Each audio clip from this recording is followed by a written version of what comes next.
What's goody, what's goody, what's goody is Kim in the back with my tea of the day. Welcome to season 3, episode 13, the rest E, the rest A. So I definitely want to get into the queen who's running it right now. I definitely want to give. I wanna first talk about Beyonce, of course, and Be Alive. Be Alive is a masterpiece.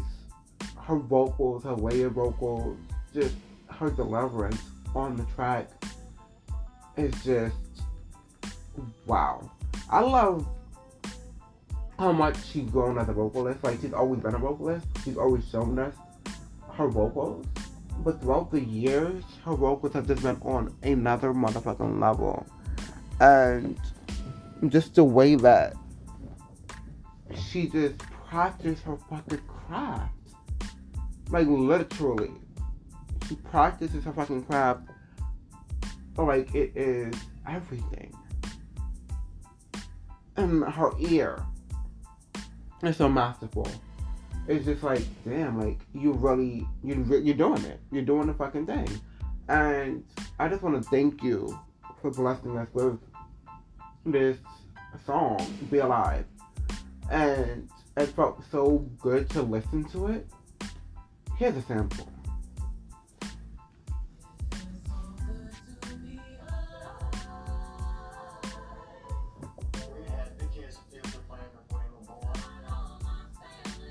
My side. I tried.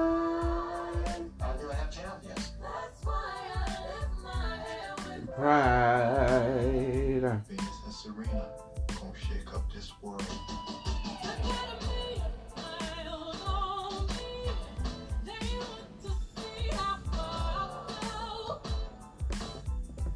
I can't watch this Black off if I tried. I love the direction that she's in now. I love how she's just so unapologetically herself. She's living in her skin. She's living in her truth. And she's not making songs for everyone. She's making songs for us. She's making songs to empower us as a people. And it's just so beautiful in the way she's doing it.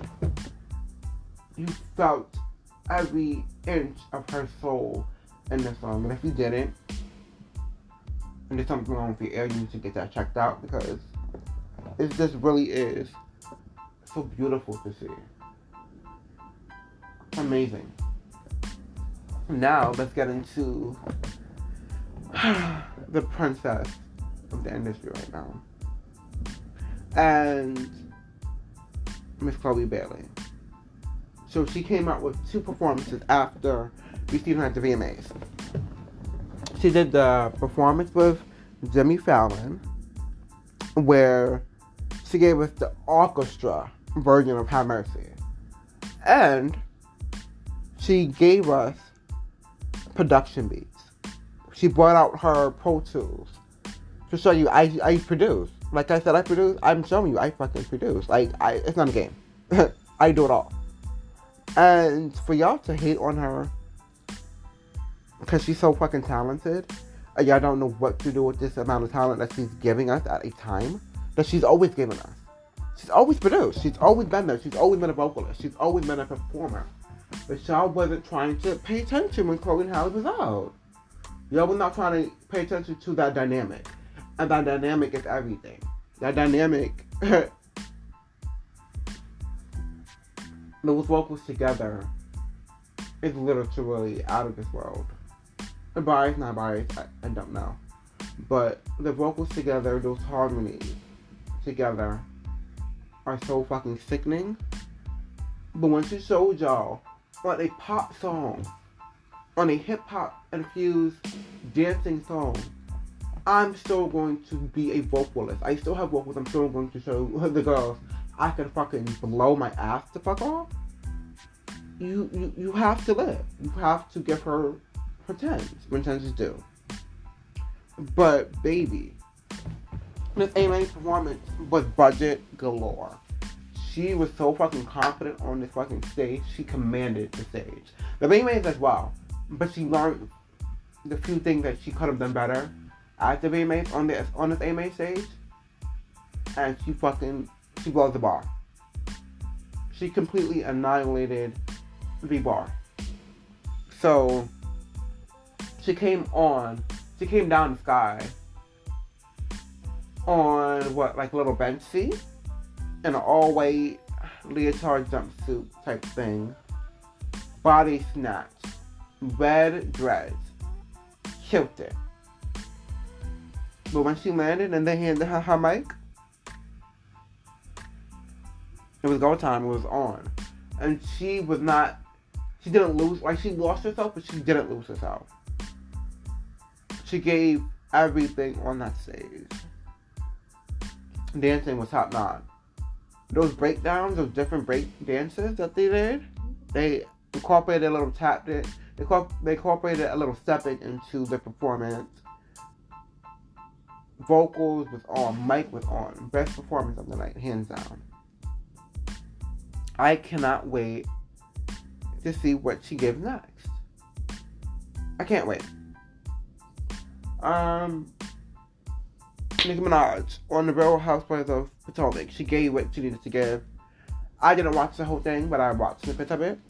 And I'm so excited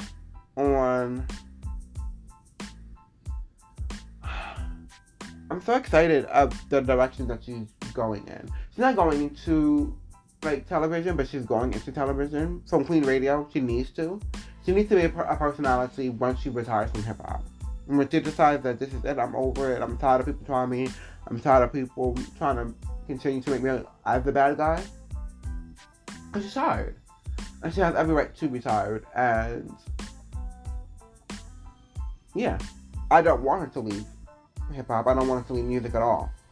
But I definitely, when she's ready, she needs to get into television. She needs to get into hosting. She needs to get into radio. She needs to get into all of these fields because she will be great at it, and she'll kill it. But her commentary with everything, this last part of the reunion, I probably will tune in for because I know that's when she really gets into it. But Nicki's a beast.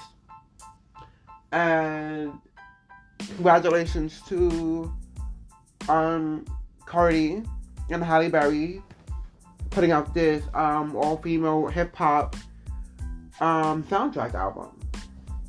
That's amazing. Like, you have Cardi herself, you have Doja, you have Young M.A, you have the City Girls, you have, I think it was Erica Banks, you have Young Baby Tate.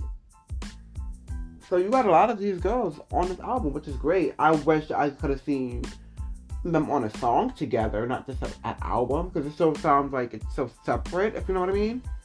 But that's great. It's never been done. Congratulations. But of course, let's not forget that Nicki is still the queen of rap. She still is the queen of hip hop.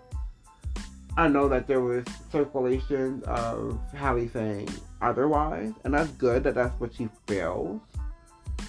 But Baby Girl didn't get her stripes yet. Baby Girl is still working on her craft, or working on a bag, whatever that looks like. So she's not the queen of rap. She's popular in the hip hop community. I guess for that. She made a name for herself. Baby Girl did some numbers and is doing numbers every time that she drops.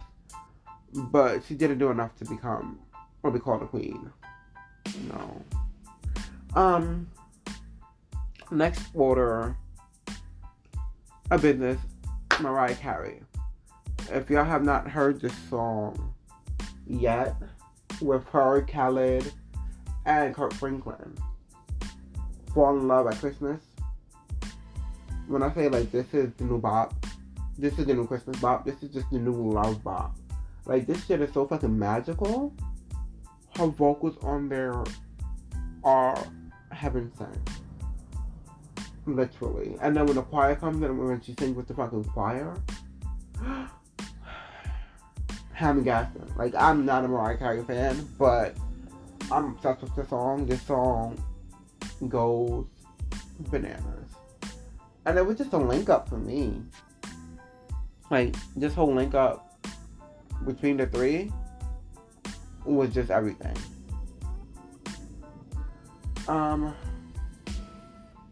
Lastly, let's get into some political shit.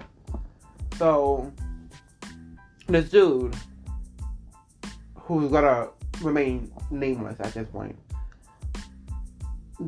got out of jail free card because of his privilege. And we're tired of repeating ourselves. We're tired of going through the same cycle over and over and over again. We're tired of letting this white privilege run so rampant in our country. We all share a country. It's not white America, even though most of the time it feels like that. And that is sad and that's unfortunate, and we have to do better.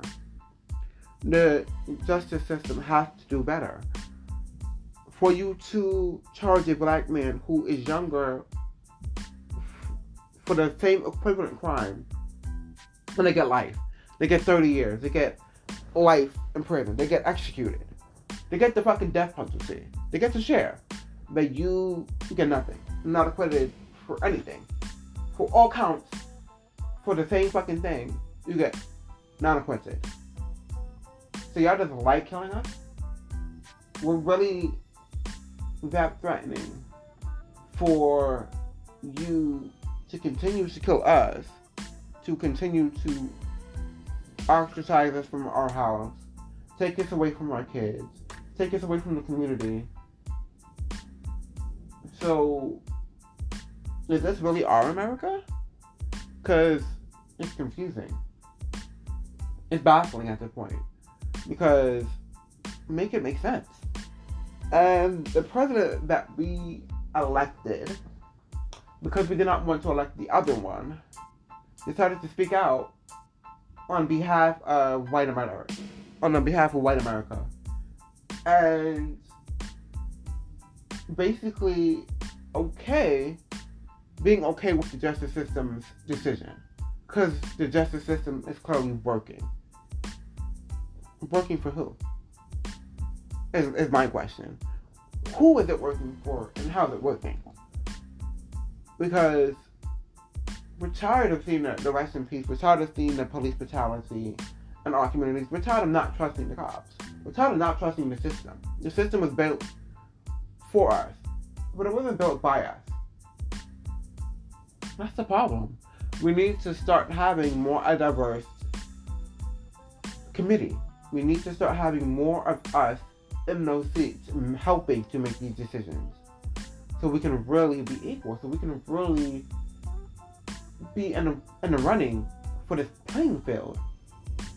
Because if not, it's going to always be us against them. And it shouldn't be. Because they believe the same color we believe. But it doesn't feel like that. It still feels like we're enslaved. It still feels like racism is still alive and well. And don't plan to go anywhere. Because racism is built. Racism is taught. You are taught to be racist. You are taught to be entitled.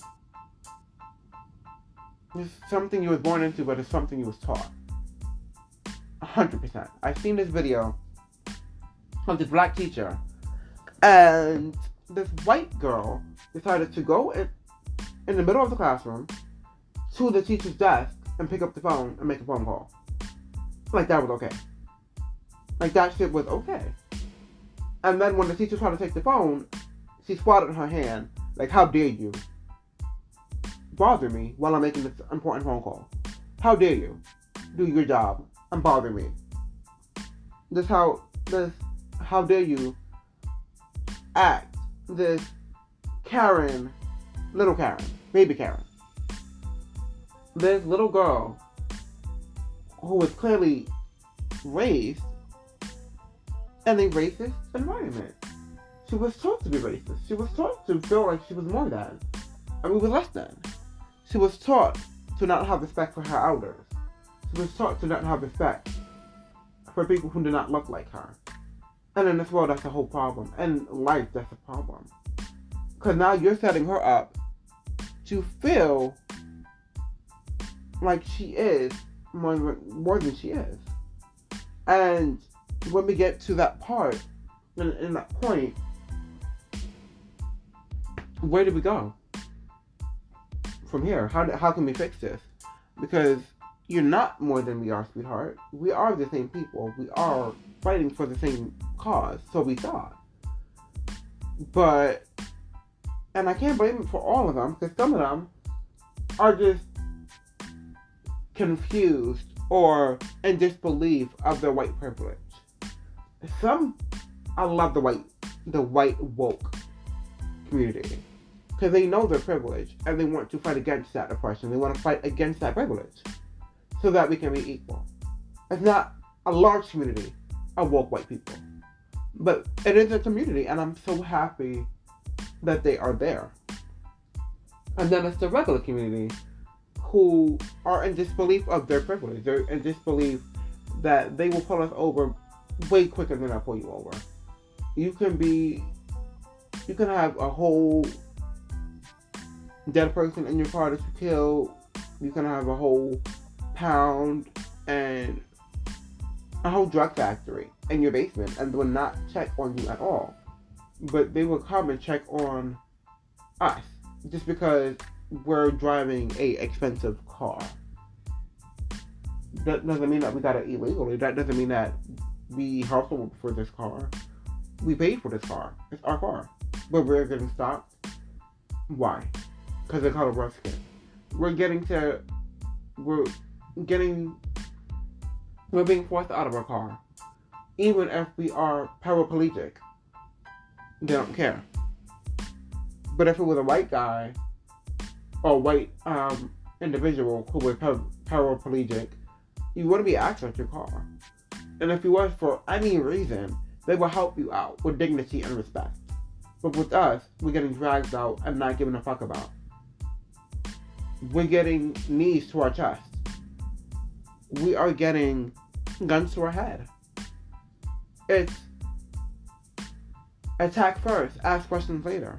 If they get to ask the questions.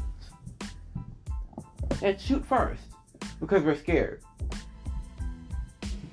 How are you scared of us? We are not a threat. Our skin is really that threatening? But you're way taller, way bigger than us. You have a gun. I don't. You want me to get up? I'm reaching for my ID that you asked me for. You asked me for my ID, and now you assume that I'm reaching for a gun. Why? Why is that your first question? Why is that your first idea? Why is that your first thought? When you see a black individual in a car that you stopped us for, and we're helping you by answering and answering everything that you ask, getting the ID, getting our registration, and yet we get shot. You stop us in the middle of anything, and your first response is, I felt threatened, so I shot him. I'm running from you because I'm scared of my life. I'm scared for my life. And you don't see that. And you have yet to stop and take accountability for your actions. Take accountability that the system is broken. There's so many potholes in the system. There's so many holes in this story. And there's so much injustice in this nation that it would take a while to fix. It would take a while to come to terms with. But we have to try. We have to want to fix it. Or it's never going to work. We will always be the odd ones out. We will always be the ones journeying and having funerals that we don't need to have. Because y'all want to continue to kill us. Because y'all want to continue to show your power. And it comes a time where you have to just show your human side. You can't continue to show this power that you quote unquote have. Because it's not working. We need to be in these offices. We need to be in these high powers. These powers, these places that we feel like we can't achieve, we need to get there. Because that's the only way that this will stop. This is the only way that we come to a resolution. Last thing. We need to fix this bail reform policy, this bail reform law. Because these criminals who are robbing these stores are continuously getting away with murder. They're getting away with thousands of dollars of stuff. And if you do get caught, they get a pat on the back, they get a bail hearing, and they get let out on the street the next day for them to continue to do it over and over and over again. And the businesses who do not want to get cops in their stores are stupid. Because this is how we can protect our stuff. Seeing shoplifting happen in my face every day is draining to see. It is annoying to see. And it is annoying when we call the cops and it just seems like nothing happens. Because if you do catch them, they're out literally the next day, the next few days. And they're doing it again. And they know that it's going to continue to happen until this law gets changed. Until they really pay their reparation, their restitution. They pay what they've done. The crimes that they are committing has an outcome to it. And they go and they have jail time. They get committed and they do jail time for what they commit. I so cold-heartedly believe that if you're stealing, you need to do time. You have to. Because that's not okay. That's not the norm. That's not something you should do. That's not something you should aspire to do. Of course, there's many reasons or many things there's many things that people do things for. However, ask for help. There's assistance out here, guys. You have to look. You have to want to do better for you to do better. But stealing things that does not belong to you is not the way. That's not okay. And we cannot continue to condone your actions. This is Kimi. Tea of the Day, episode 3. Episode 13, season 3. We got into some music and we got into some political things. We got into some current events. We got into some things that we need to stop. And thank y'all for this. Laters.